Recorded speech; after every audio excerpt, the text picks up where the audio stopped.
현실판 부부의 세계를 취재하던 중 만난 한 여성. 그녀의 이야기는 배우자의 첫 번째 배신으로부터 시작됐습니다. 계속 여자들이랑 주고받는 대화를 좀 봤었고 그렇게만 야한 농락을 주고받는 줄 알았는데 이제 못해 갔다는 그런 대화 내용도 있고 해가지고 좀 그때는 이제 식욕증을 알게 됐죠. 상황을 알고 난 뒤 지윤 씨는 이혼 대신 상간녀 소송을 준비했습니다.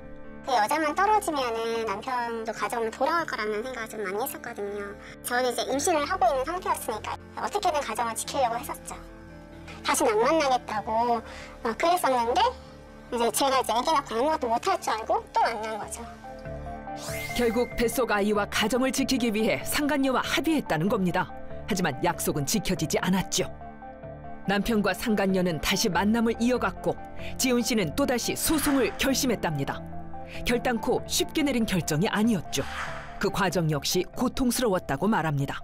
미행을 일단은 할 수밖에 없었고 남편이 간 모텔에 가서 이제 잠복을 하고 나오는 장면을 찍고 들어가는 장면을 찍고 이렇게 해가지고 증거를 제출한 거거든요. 두근두근 했었죠. 처음에는 손발이 다 떨렸었어요. 말도 제대로 안 나오고 남편이 그럴 거라는 생각을 못했기 때문에. 증거 확보를 위해 쓴 만만치 않은 비용과 시간. 하지만 매 순간 그녀를 비참하게 만든 건 남편과 상간녀의 다정한 모습이었습니다. 저는 법이 좀 바뀌었으면 좋겠어요. 간통죄가 폐지된 것도 어떻게 보면은 그 바람피기 좋은 환경이 된 거잖아요. 정신적으로 되게 상처를 많이 받고 피폐해졌는데 거기에 대한 보상을 해주는 게 없는 거예요. 그래서 그런 게 되게 답답하더라고요. 부부간의 신뢰가 무너졌을 때 상대 배우자가 느끼는 절망은 말로 표현할 수 없을 겁니다. 하지만 이보다 더 아픈 현실은 그 고통을 아무리 호소해도 위로와 보상을 받을 곳이 없다는 것. 배우자에 대한 믿음은 깨졌고 그들은 상처받았다고 말합니다.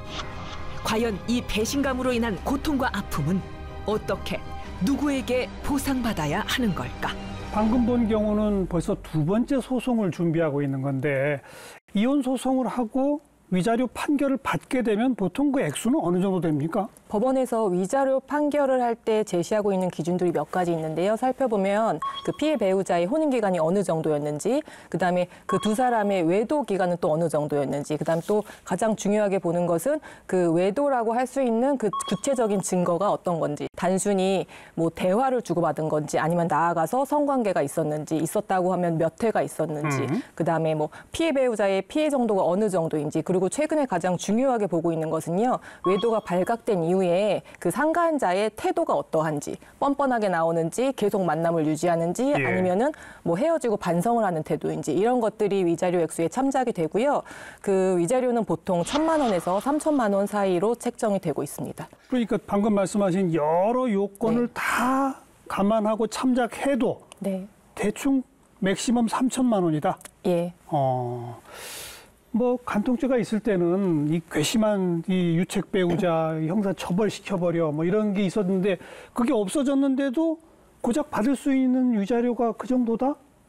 이게 좀 피해를 허사하는 입장에서는 좀 그러네요. 네, 그렇습니다. 상황에 좀 따라서 다르겠지만 저희 취재진이 만났던 사례자들 역시 자신들이 받은 위자료, 뭐 정신적 고통에 비하면 정말 턱없이 부족하다. 이런 의견이 많았습니다. 게다가 보시는 것처럼 뭐 위자료 받고도 또다시 저렇게 만남을 이어가는 경우도 있고 또 현실적으로 이 자녀를 혼자 도맡아서 키워야 하는 그런 부분도 있기 때문에요. 어떻게 이런 좀 말씀하신 일률적인 위자료 어떤 책정은 좀 문제가 있다. 이렇게 이야기하시는 사례자들이 많았습니다. 그러니까 정신적 피해에 대한 손해배상이나 위자료에 대해서 좀 뭔가 법적 보완이 있어야 되는 거 아닌가요? 변호사님 어떻게 생각하세요? 간통죄가 폐지되면서 사실은 많이 기대했던 부분이 민사상 손해배상 청구를 했을 때 위자료가 상당히 많이 증액될 것이다라고 많은 분들이 이제 뭐 법조계에서도 기대를 했지만 실제 7년 동안은 거의 변동이 없었고요. 제가 느끼기에는 최근 1, 2년 사이에는 조금씩 증액이 되고 있는 걸로 좀 체감을 하고 있습니다. 그렇지만 턱없이 부족한 금액인 건 맞는 것 같고요. 법조계 입장에서도 그 위자료를 책정을 할 때 유책 배우자와 상간자의 경제적인 자력을 기준으로 해서 좀 더 어떤 사건마다 좀 다르게 봐야 되지 않을까라는 생각을 하고 있습니다.